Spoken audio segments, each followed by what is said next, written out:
Well, welcome, wiretappers out there. Back here at the studio of Gangland Wire, we have our good friend that many of you guys keep asking about. When are you going to get Cam back on? Camillus Cam Robinson. Welcome, Cam. Hey Gary, how you doing? Glad to be here as always. Well, hey, I get jealous of you. People never ask for me. Of course, I'm always here. So, when are you going to have Cam back?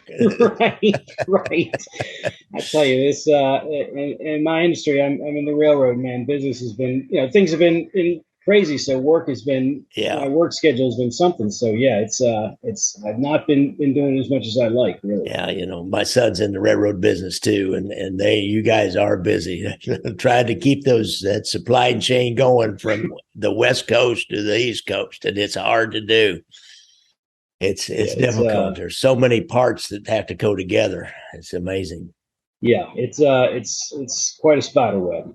All right. Well, it's World Series time. I wonder if we're going to have a Yankees-Phillies World Series again. They had one back in, I think, 2009, I believe, and the Yankees won. So we're looking at maybe Yankees-Phillies. I don't know. What do you think? You look at that?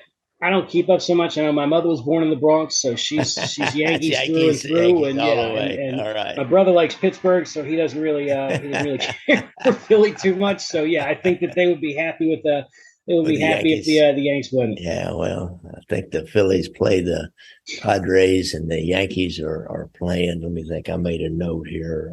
The Astros. Yankees are playing the Astros tonight. So by the end of the week, we'll know, or first of next week, we'll know who's in the World Series this year. But we're going to talk about Joe Valachi today. But first, before we get started talking about Joe Valachi, Cam, I know you got a book coming out. You've been working on it for quite a while. It's a kind of an exciting, different look at the Chicago outfit and look at probably the most important crew, the Calabrese crew in Chicago, and you've got an insider that you've been talking to. So tell the guys a little bit about that book and the title and some timeline when it may be available. Right. So it's a little bit different than sort of what we've traditionally done. I met with Frank Calabrese Jr.'s ex-wife, Lisa Swan, and we've been together. And a lot of you may have seen our interview that we did about a year and a half ago. And it's an incredible story to tell. And the idea of what goes on in behind closed doors and what goes on in the household and what happens with the kids when somebody gets arrested. And I think that it was important to get a woman's story out there and let people hear what it was like for her as a mother and as a wife to go through that, what it does to marriage, what it does to, you don't get a female perspective. And she really opened up. She gave incredible insight, incredible information about what it was like and what it was like sitting down across the table from Frank Calabrese Sr. and what kind of man he was and how he could just switch it on and switch it off and what she went through and what Frank Jr. went through and how they, came together and came apart during hard times. It's really an incredible story with a lot of real new insight into Calabrese Sr. and we talk about Nick a little bit, and there's just not been sort of in-depth family look on this level with not really like you see something like The Sopranos or Carmela's story. Yeah. It's along those lines. We were back and forth with titles a little bit, but I think we settled. What do you got? You talk about The Sopranos. This is going to be a true, real life Sopranos look at the life inside the family. Nobody else has really done that. The Gravanos and the mob wife stuff that they've done, it's all scripted reality TV, but it's all scripted. Nobody's ever really done what you guys are doing.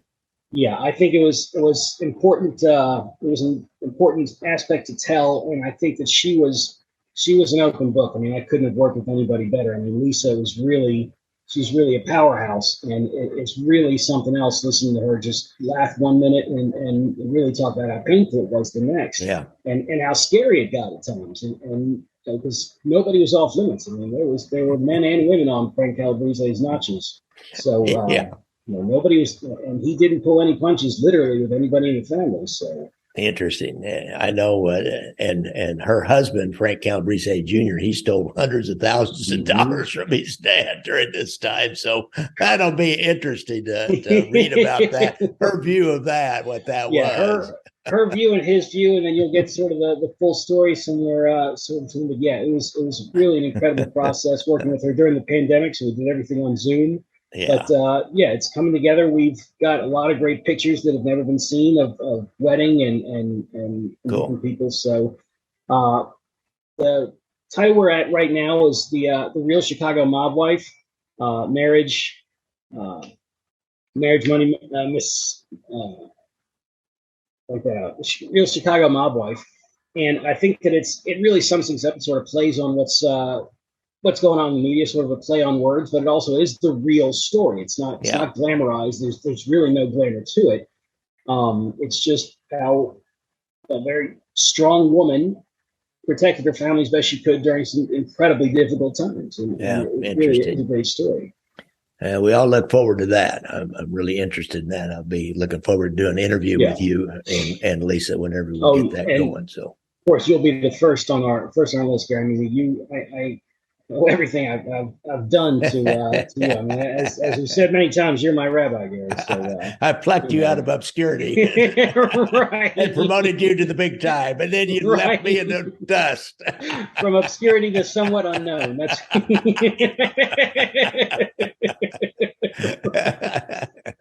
Well, we all got to do something. Anyhow, So let's talk about Joe Valachi.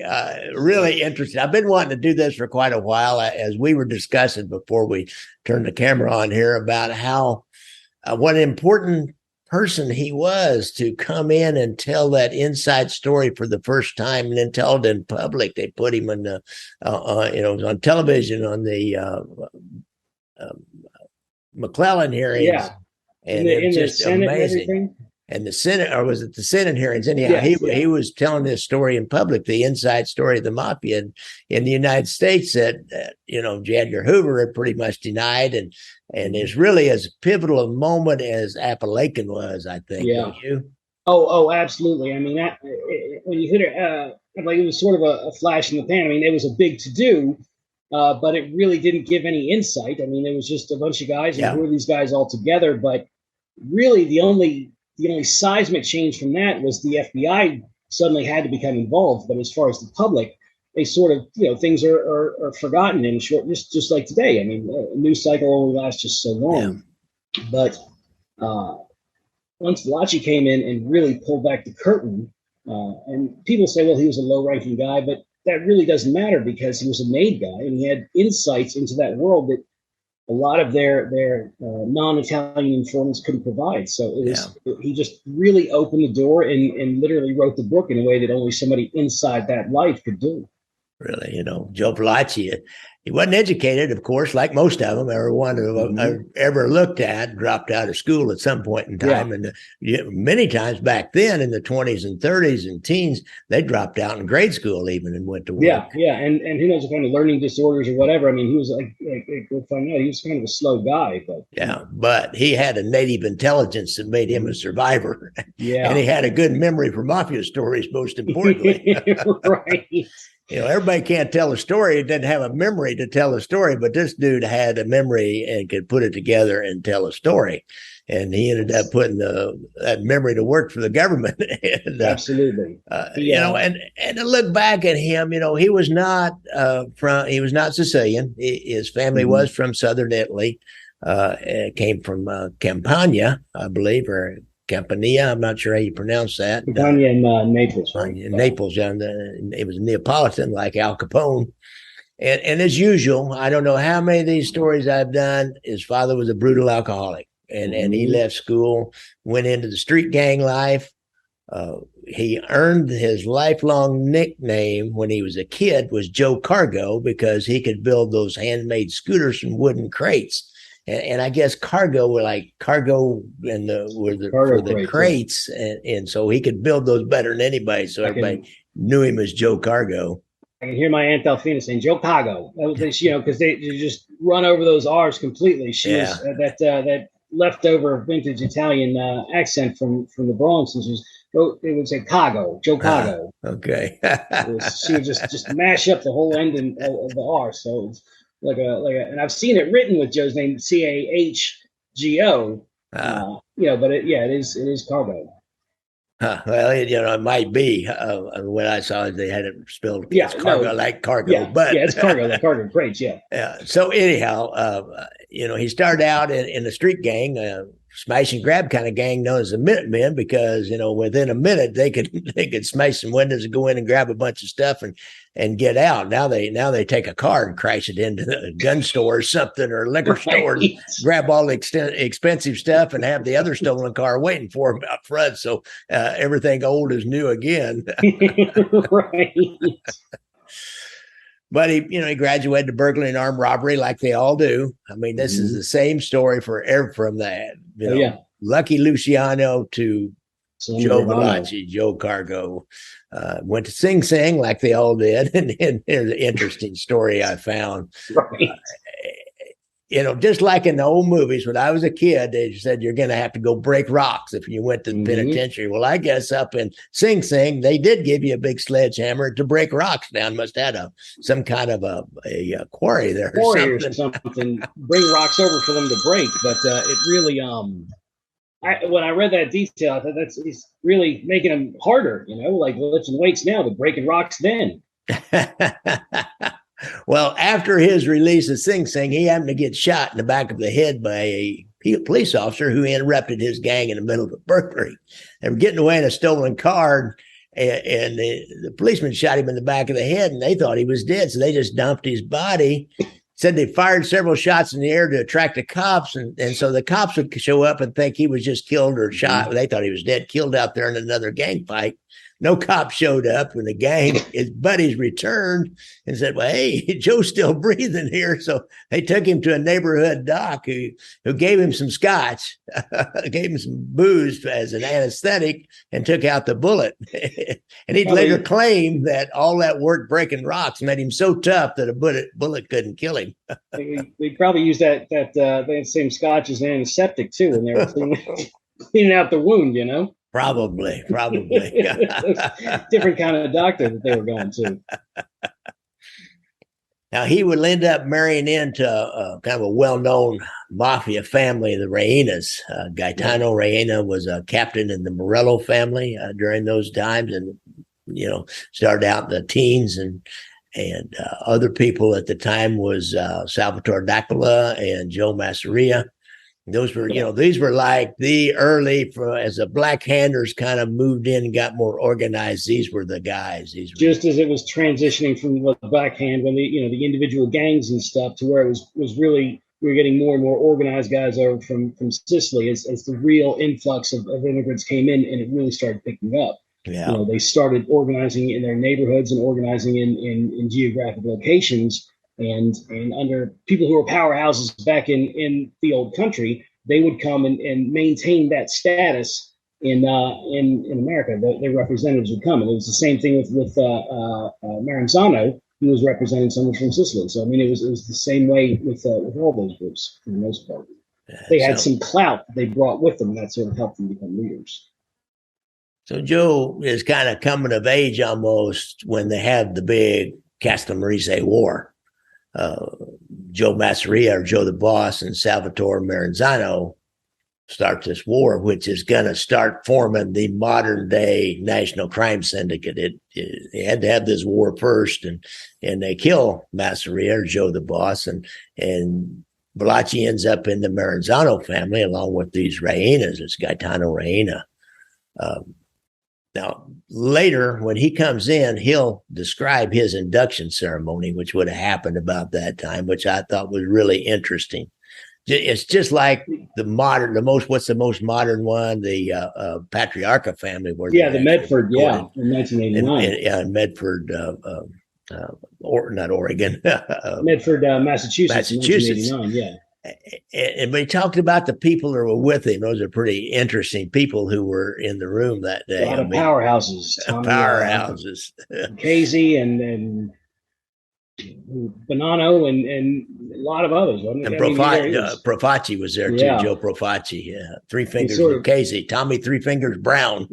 real who's who of what we now know as the mob leadership. Was all there together. It must have been a huge ceremony, but I think that they were trying to fill the ranks. Guys had just come over and they really were trying to build up the mob at the time. Prohibition was really picking up and the money was pouring in, so they needed to fill the ranks and they needed guys they knew they could trust. I think it was also kind of during this mob war, this Castellamare war too. So Maranzano was trying to, he needed recruits, he needed soldiers, soldados out there. But he described it. He put a gun and knife in front of him, and Maranzano looked at him, and he says, "This represents that you live by the gun and the knife, and you'll die by the gun and the knife."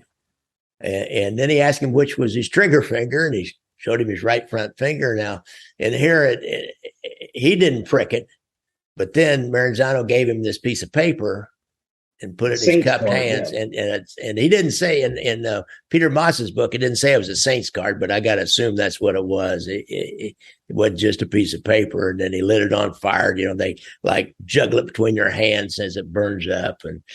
And this is the way I'll burn if I betray the secret of Cosa Nostra. So that's what he was told to say. I've heard saint's card and I've heard paper. And I think that a lot of people, unless you're Catholic, you don't really know what a saint's card is. But the little cards with the different saints and the information on the back, and you would have the saint of your day of birth.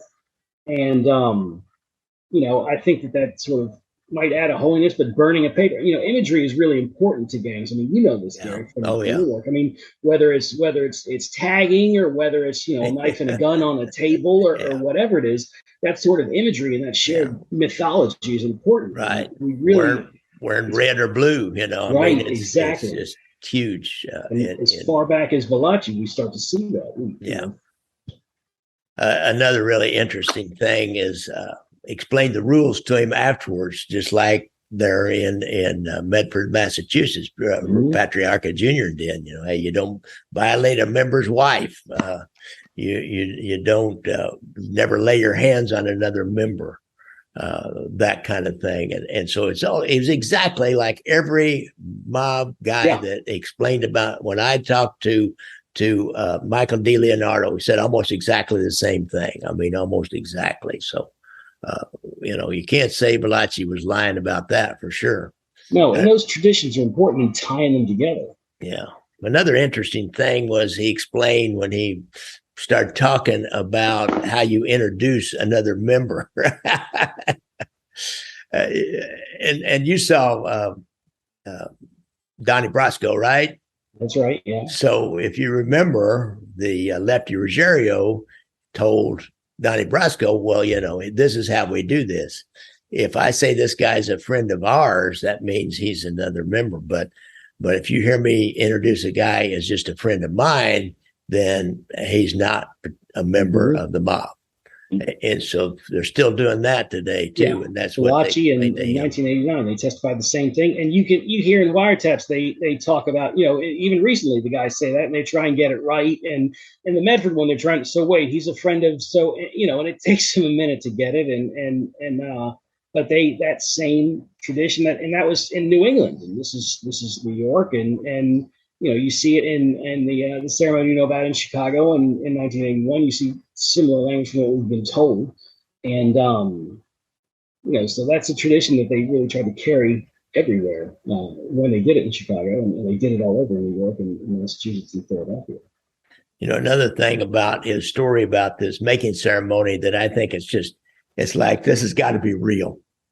This is how many people were there. Is Maranzano asked the men sitting around this big table to start counting off, 1, 2, 3, 4, 5.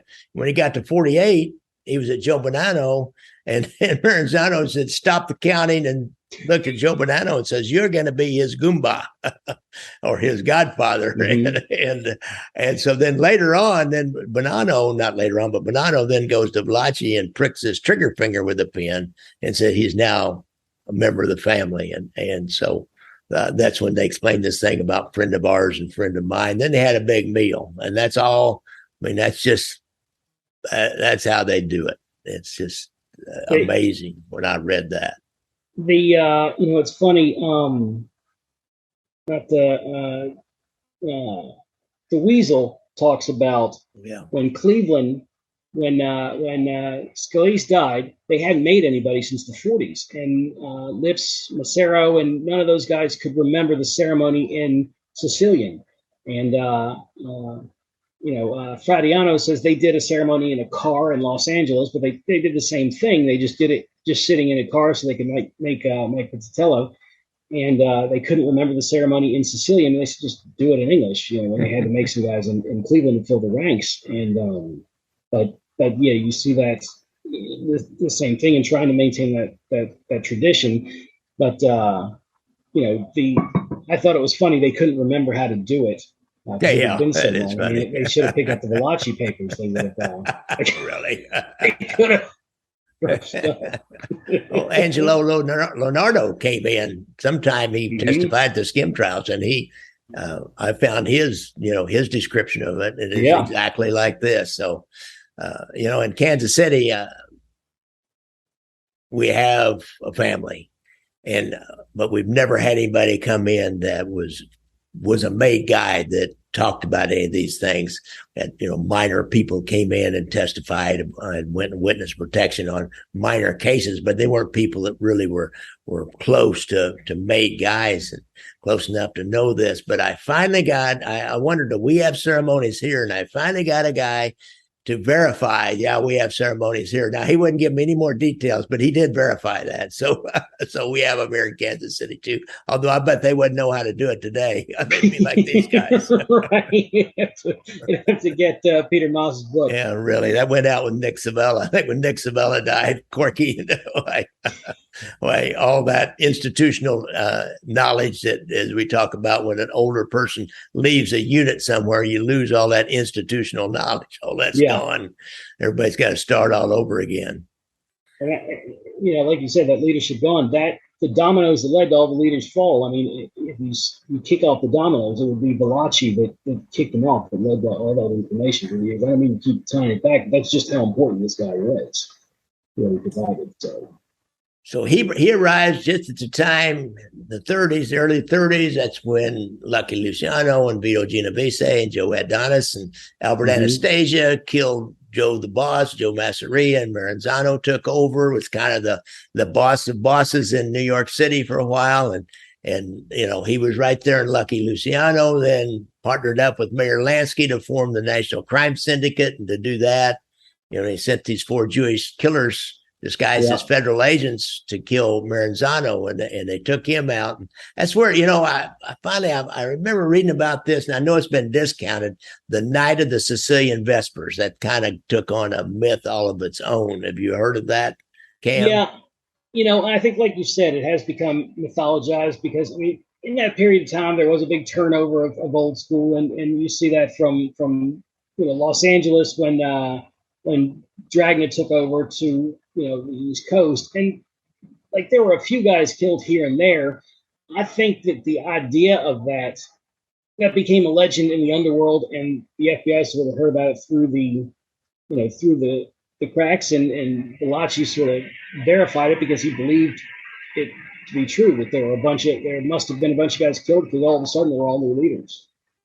So I think the idea of it tying together guys like Morello and Tequila and all those guys who had already been dead, but there was a whole generation of old leaders that were wiped out over the course of a few years. Yeah. And I think you conflate that in your mind, and it becomes the night of Sicilian Vespers, and one night they went out and killed everybody. It's always been my take. Like you said, the legend sort of built in the making.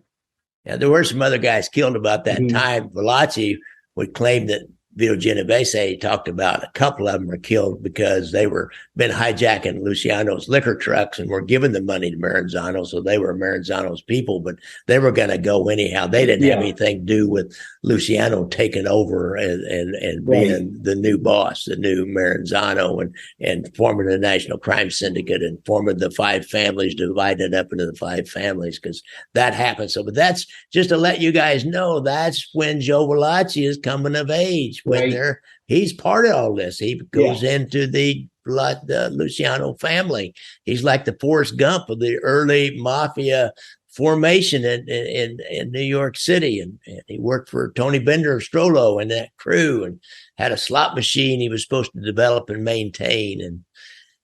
And like he's there when LaGuardia cracks down on the slots, and Frank Costello then he takes threw them all in the river. In the river, yeah, and Costello has to take his slots down into Louisiana. I mean, this is the formation of the modern day crime syndicate, and Valachi was right there. So of course ringside seat. He goes into numbers and loan sharking, the usual sources of income. But during these years, they had also started getting into heroin from the Middle East, through Sicily and maybe usually to Cuba, up to Tampa, and then on up to the United States, or maybe up to Canada and down to New York. Detroit, in New York. Yeah, and so they figured out primarily the Italians were getting the heroin in, and they were flooding in the black areas of the cities with heroin, and had a huge heroin epidemic during that time, and so that's when he's coming of age, and he gets involved in that next during the 40s, during the war, just before the war and during the war and right after the war. That's when it really starts to go then. And he and a guy named Pasquale Pagano had done something for Genovese. Genovese, if you remember, he was in Italy during the war. I never figured this one out. Do you know much more about that? So he was deported. He was threatened with deportation, and so he fled, and he spent time in Italy. While he was in Italy, he worked as a racketeer for the U.S.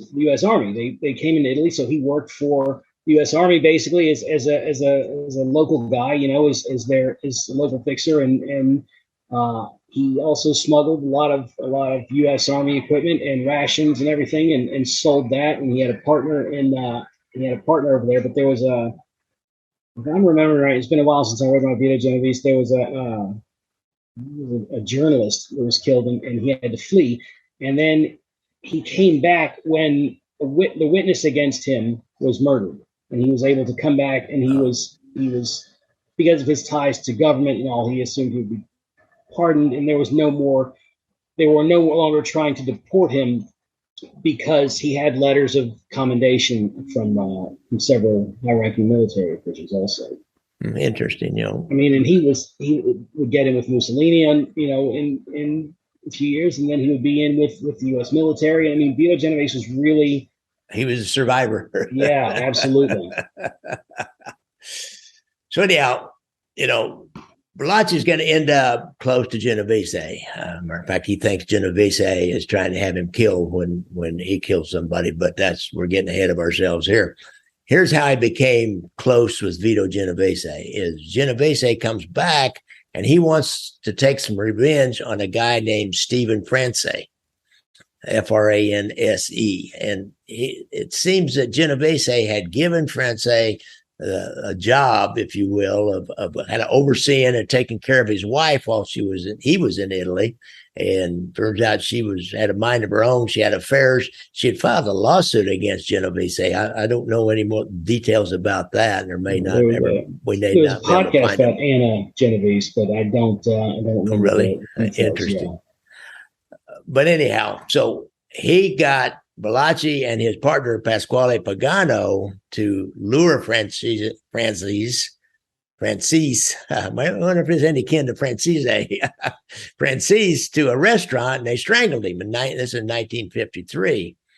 And this is a precursor to the French Connection heroin. And these two guys had already been involved in bringing heroin from France, originally from the Mideast, to the United States. Right. And I think that I was just saying, I mean, part of the reason he got busted was there was some complaint about the quality of it.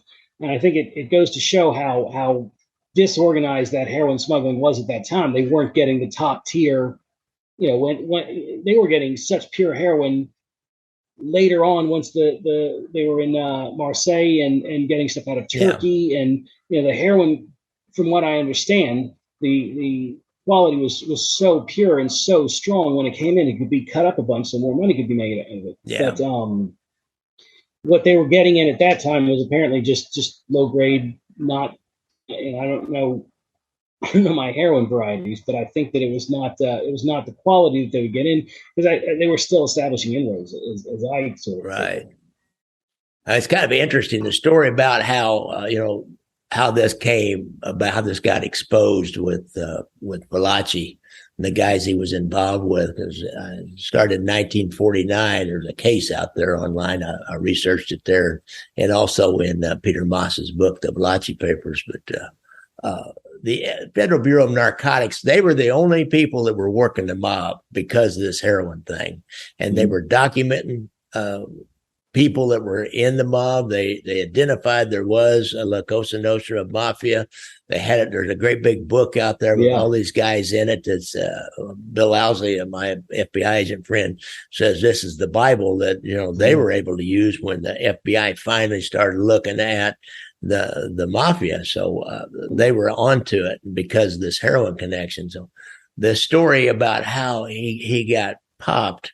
There was a guy named Joseph Orsini who was one of these traffickers, and he was in Ellis Island, and they were going to deport him. I guess they brought people into Ellis Island, so they had places to hold people and to have facilities for that. And I guess when you were going to get deported in the early 50s, they sent you to some kind of a holding place at Ellis Island. Anyhow, he's there, and I would imagine the Federal Bureau of Narcotics put this guy in there, guy named Lafitte. And I don't know anything more about him, but he was an informant for the Federal Bureau of Narcotics, and he got in with Orsini and started working together in some kind of a smuggling ring. And what's kind of interesting, the agent, and I found this name, the agent that ran Lafitte, his name was Giuliani. Now, I don't know if he's one of Rudy's relatives or not, but his name was Giuliani. Anyhow, Lafitte gets in with Orsini, and Orsini starts using him like he sent him to somebody else.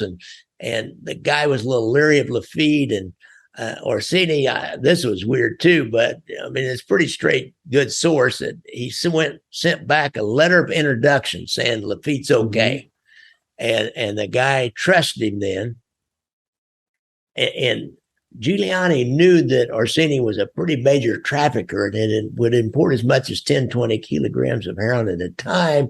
And probably this little deal here, this is a small deal, was to test Lafitte and see, what he was made of and where this would go in some little small deal, and seemed to pass that. And then he got introduced to another trafficker named Scillattini. He was going to make a deal to buy a quarter of a kilo of for $3,300 from Scillattini. And this is where Valachi enters the picture. You talked about how the quality wasn't very good. Well, they got this quarter kilo from Scillattini, and he brought it back to Orsini, and they complained that the quality was for crap. So he goes back to Scillattini, and Scillattini says, well, let's go back to where I got it from and talk to that guy. So they go back. The heroin. The heroin. And so they go back to this restaurant, and the guy doesn't appear, but they leave and they walk out on the street, and Joe Valachi appears. And Scillattini says, oh, there he is. And so they confront Joe Valachi, and he makes this statement. He says, I can do nothing. The way I get it is the way I give it. I give my word. I never touch it. So, he admitted that. And of course, that statement gets interest and connects him to that heroin. And Lafitte continues working undercover for the next few years. And they have another deal. They have a courier named Salas, who was I believe was an Argentinian who worked as a steward on a steamship that went between Port of Le Havre in France and New York City. That's why I say that's kind of early precursor to the French connection. So they were paying Salas $2,000 to bring in 10 pounds of heroin. And Joe Valachi was supposedly part of that. This is all part of the case they're building on Valachi that gets him down to Atlanta for a long stretch in penitentiary. He said he used a guy named Pagano, which he was connected to Pagano. Pagano went from New York to Le Havre, and he somehow got the heroin over there and then gave it to Salas. And then he flew back to the United States while Salas transported the heroin. Then they sent somebody else to get the 10 pounds from Salas. And then Pagano came back in. They keep everything compartmentalized and gave him $900. This is typical mob activity here. Give him $900 and say, we'll give you the other $1,100 later. And they never paid the balance. Right. And that is when they ended up charging Joe Valachi with part of this whole ring. And he got 15 years and he went to Atlanta. So that's how he ends up down at Atlanta, where he ends up killing the guy. It's funny. Can you imagine somebody like a Vito Genovese or somebody just being stopped on the street and the guy saying, that heroin you gave me is no good. And him saying, well, what can I do? I just give it to you in the same quality I get it. Really? Like not seeing that for what it clearly was. I mean, wouldn't consider myself especially street smart compared to the average mobster, but I mean, even I would smell a rat, in that situation, But really? That's Valachi. Yeah, it's what we call a statement against interest. Yeah. Right. It was in his interest to keep his mouth shut, and he made that statement, which was not in his best interest. No. What can I do? He's just a dopey guy selling heroin. So this is, during these last couple of years here before Valachi went to the penitentiary. I mean, this guy, he's around and he's working for Genovese and Tony Bender Strollo, and during this time, and that's when Genovese makes his move to take over the old Luciano family. Frank Costello's been running it as kind of a caretaker. And if you remember that story, first thing Genovese's got to do is got to get Albert Anastasia out of the way, because he is the guy that's going to protect Frank Costello. And he also is one bad dude. It was a long, when he got Willie Moretti in 1951, and that allowed Genovese to take over New Jersey. I mean, he was really consolidating his power for years to make that move. I mean, he was working behind the scenes for a long time before that strike. I mean, it's really the way Genovese worked. He played the long game. He was really something else. He was. And of course, it's the famous story that he then sends the Chin, Vincent Gigante, to kill Frank Costello, and he doesn't get him killed. Costello says, I don't really know who that was that shot me. And by the way, I'm stepping down from mob life. Yeah, I'm retired. Frank knew when to get out, didn't he? Mm-hmm. Yeah, Frank knew how to read the room. And Genovese, he wanted to make money out of heroin, and and Costello didn't want anything to do with that. He was making plenty of money with gambling, and he was like the Paul Castellano versus John Gotti. Yes. Costello wanted to make this more like a business, and Gotti wanted to make it more like street rackets. Well, the same thing was going here, Costello wanted to make like a business, and Genovese was more into running street rackets. So that's a good way to put it. And Costello could meet with political figures and judges, and that Genovese would send other people to do that. Yeah, he couldn't do it himself. He was way too dirty. Wouldn't want to sit down with him. So this sets the scene. Now, how did Vito Genovese ended up being convicted of a narcotics charge and end up down in Atlanta with Joe Valachi? I looked into that. Now, best I can tell, it's claimed that the Federal Bureau of Narcotics wanted him so bad that they just paid a Puerto Rican narcotics dealer to give testimony against him. I don't know. The Federal Bureau of Narcotics, they had been beating their heads against the wall with the mob for a long time, and I think that once after Appalachian, there's rumors that it wouldn't have been that hard to get somebody in the underworld to be paid either by the Bureau of Narcotics or by the mob themselves to implicate Genovese and get rid of him. I mean, that story goes both ways, that the Bureau of Narcotics did it, but also that the mob did it and had a lower level guy informed, because that was his sort of punishment for setting up Appalachian and for being too. He was just living too broadly, and he was too violent, and it was just way too many people were killed. I mean, all of Genovese's capos were he killed so many of his capos, and they were all trying to kill one another. I mean, the Genovese family under Vito Genovese was really, you didn't have a long retirement plan. I mean, it was just really a lot of those guys ended up dead once Vito took over. And Polisano and Tony Benestrolo and and they ended up killing each other, and then they would kill themselves. And I think the mob wanted to be rid of. I always thought the mob wanted to be rid of Genovese, so the mob had something to do with setting him up. Yeah, but the Bureau of Narcotics makes just as much sense because they would have had all the insiders. Yeah, they would have had enough dirt on them. They could have motivated somebody to give testimony. And it might have been a combination of the two.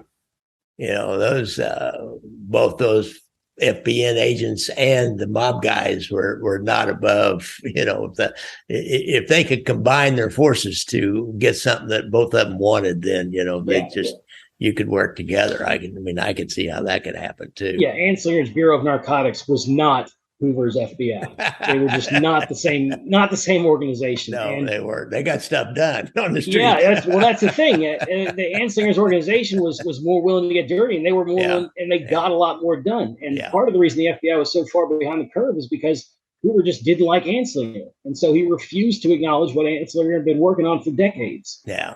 That's interesting. That's Harry Anslinger. He was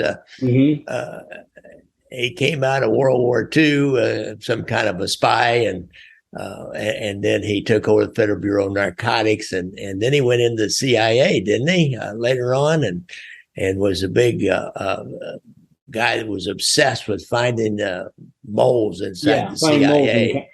So he had a long, illustrious career in spy work, if you will, intelligence and undercover work and all that, and was just obsessed with things. Yeah.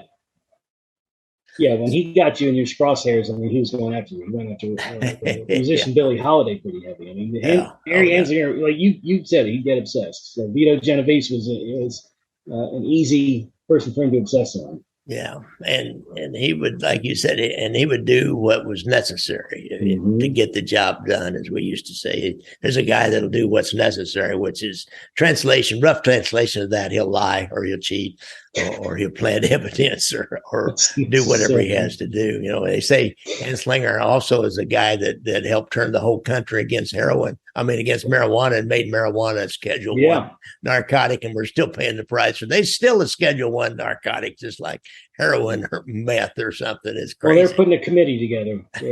Oh, yeah. Anyhow, we digress in the social problems of the day. We're doing mob history here.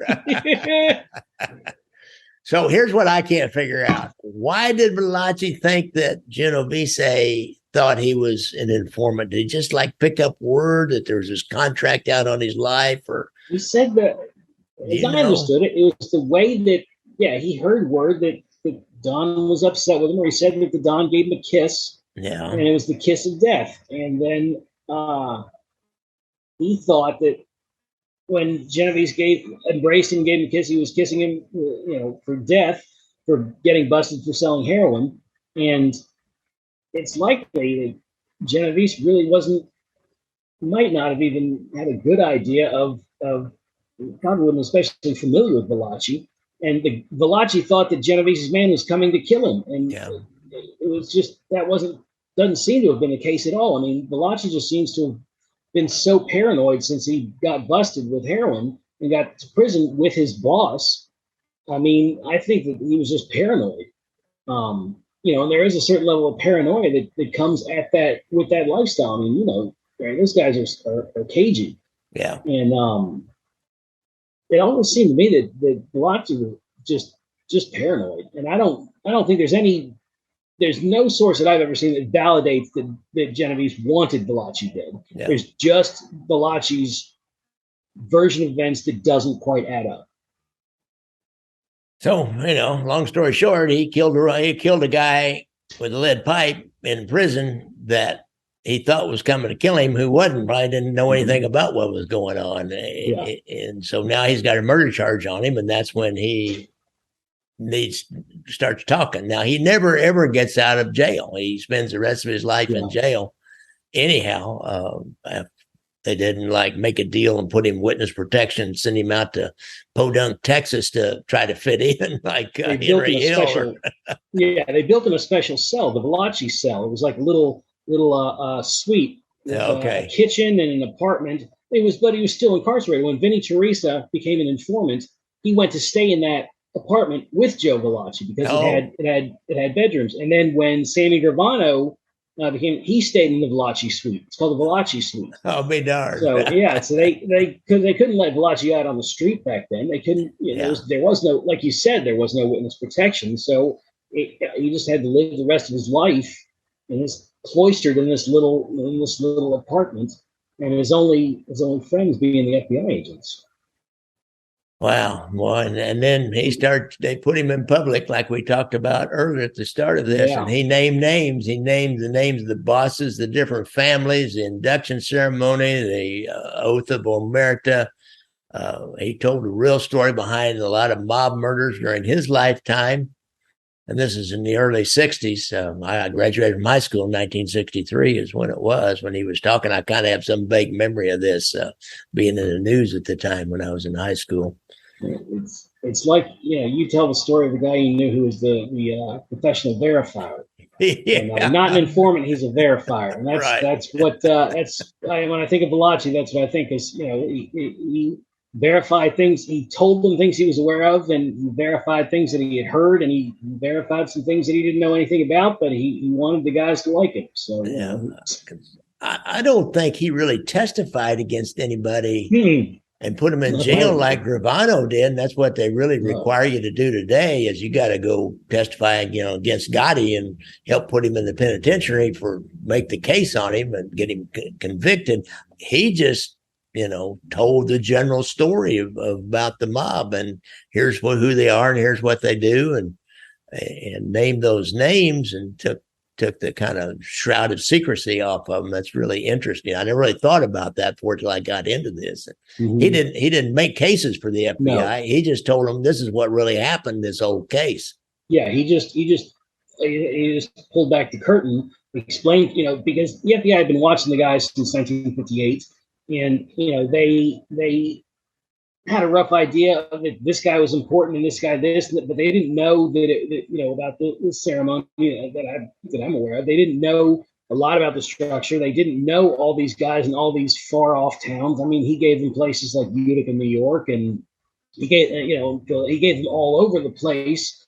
And some of them were places the FBI was aware of and said, hey, you heard of this guy? There's the incident when Valachi's testifying and the guy says, who's the boss of Omaha? And Valachi goes, 1 second, Senator. He looks over and they said, what did he say? He said, the hell is Omaha? Really? So, the senators were asking about their own states, but you look up that, if you can find that clip, it's really funny because Valachi engages with him and says, 1 second, Senator. And he talks to his lawyer and he comes back and he says, no, sir, there's the hell is Omaha. He did talk about Accardo, though, being the man in Chicago and some of those things, other cities. That's about as far out as he got. That's how important Accardo was. Yeah.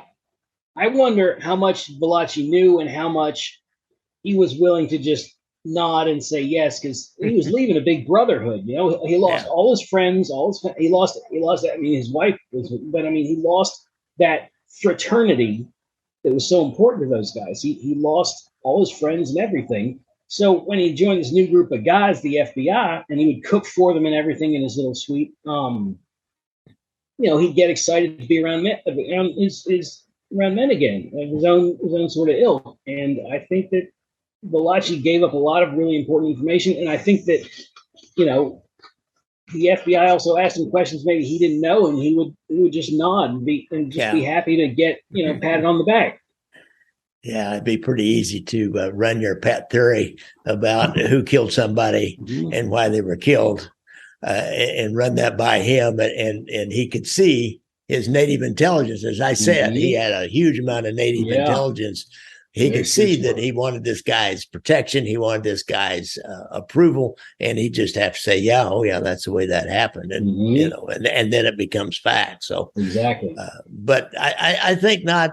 Maybe the details into the weeds of the details is not what's so important about him. What's important about him is the overall picture that he painted for the American public at the time. Built the structure of the mob. Yeah, the FBI didn't have that. They didn't have capos and soldatos and underboss and boss and consigliere, and they didn't have those positions. They didn't have any of that. They didn't know an associate. They didn't know what it was to be a main guy. They just didn't. They didn't have the insight. And when you see those senators asking questions, it's like today when they question the guys in Silicon Valley. They don't know what questions to ask. They just they sound like they don't know anything. And those senators like asking about who's the boss of Omaha, Nebraska. I mean. They didn't know anything until Valachi opened the door. And there was a boss in Omaha, Nebraska, and I can't remember his name. If you go back and check my Midwest mob tour, I went to Omaha and I did some research on it. They have a Little Italy.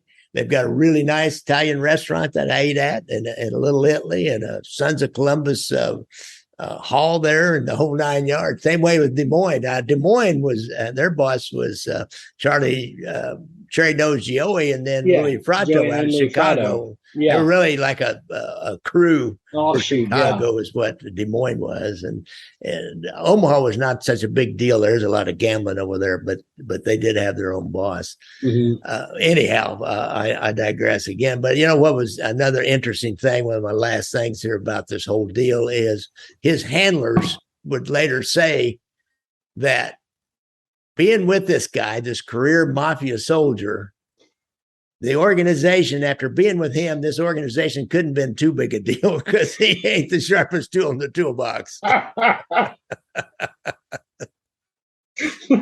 don't have anything to worry about. Not really. Races, guys. Yeah. which by the 1990s turned out to be true. The Mafia didn't have a chance against RICO and technical surveillance. Yeah, that is true. It did. Once they got rolling, they just knocked all those pins down. Yeah. So that's you got anything else about Valachi that you remember? You've read about him or? No, I just, I remember Vinny Teresa talking about how sad and sort of a broken guy Valachi was later in life, just because he had, I guess that, it's important to have your that fraternity around you and you're sort of, and those guys who come from broken families and all, they grow up with those guys in the street. And that always kind of struck me because I never thought of Valachi like that as like he's just a guy who talks about the mob, but it really he gave up everything, including himself, when he gave up that information to the FBI. And in the end, he was a real sad little guy who would cry, and he loved to cook. But yeah, in the end, he was just alone in his little cell down there, and he was really lonely, and so it kind of. And that's kind of an interesting detail that I don't remember seeing, but Vinny Teresa tells those anecdotes, so I thought that was kind of interesting. Yeah, that is. Now, is this in this? It was in the Valachi Suite. Was that in this Latuna, Texas prison, federal prison down there? Okay, and Gravano ended up down there too. That's how appropriate, huh? Yeah, I want to say that. From Philly, the underboss of Philly who went down there. Oh yeah. Oh God. And he ended up. I believe he stayed there briefly before moving on to Arizona. Yeah. So I think they've used that to house several high-ranking guys. Leonardo. Phil Leonetti, yeah. Too many vowels, and I come from him. But I think they used that cell for years, the Valachi Suite. The Valachi Suite, interesting. Well, that's I hadn't really heard that before. That's I had some vague memory of reading that, but when I was going through doing this research, I didn't find that. But it's good to remember the Valachi Suite. All right, Cam. Anything else on this? No, I was glad to be back and had a lot of fun as always. So, All right. Yeah, this was a good one. Come This was a back more fun one. now. Yeah, this was a fun one. Yeah. So don't work too hard. And remember, you guys out there, I ride a motorcycle, although it's a little bit cold for that right now. And from there here on out, I would imagine. And by the time you get this, we'll know who the champion of the World Series is. And if you have a problem or you have a friend, if you've been in service or you have a friend that's been in service, you have a problem with PTSD, be sure and go to that VA website and get that hotline. Give them a call because there is help available. Thanks a lot, folks. And thanks a lot, Cam, for helping with this story. Absolutely. Absolutely. Absolutely. Absolutely. Absolutely. Absolutely.